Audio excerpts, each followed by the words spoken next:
soo duulin laascaanood waxay ka mid tahay jamhuuriyadda Soomaaliland waxay ka mid tahay gobolada Soomaaliland waxay ka mid tahay goboladii loo soo halgamay mujaahid jaamac maxamed saalax farabadan oo kamid ahaa mujaahidiintii ururka SNM ee gobolka Sanaag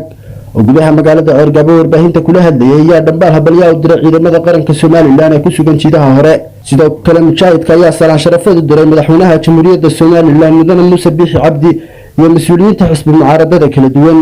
waxaan hadaladiisii ka mid ahaa sida tan jaamac maxamed saalax waxaan halkan uga salaamayaa marka ugu horeysa madaxweynaha qaranka Muuse Biixi Cabdi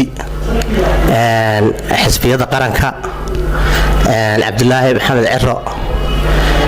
iyo mujaahid Faysal Cali Waraabe dhamaantood waan salaamayaa xisbiyada qaranka waxaan ka hadlayaa anoo mujaahidiintii SNM ee gobolka Sanaag waxaan ka hadlayaa laascaanood hawlaheeda iyo waxa dalka Soomaaliland dhamaanteed loo soo maray iyo halgankii in rag badanina ku dhinteen rag badanina naafo ku yihiin imikana ay diyaar u yihiin inay ku naafoodaan kuna dhintaan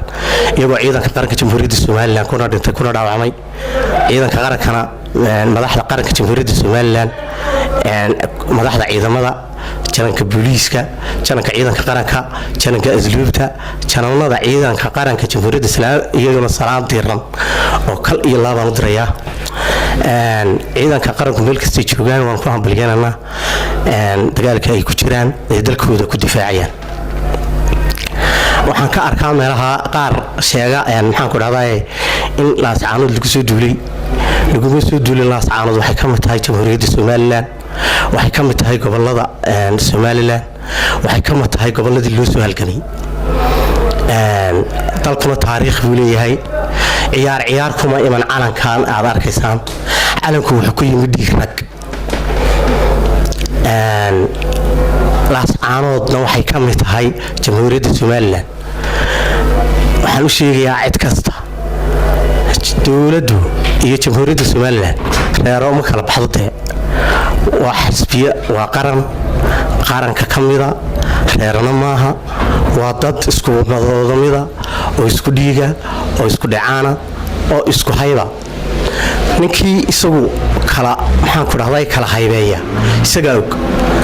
waxaan hambalyeynaa ciidanka qaranka dhamaantood meel kasta ay joogaan halgankooda ay wataan waan ku taageersanahay mujaahidiinta dhamaanteed meel kasta joogtana waxaan leenahay diyaar garooba difaaca dalka lagu soo duulay diyaar garooba ciidanka qaranka iskarab taaga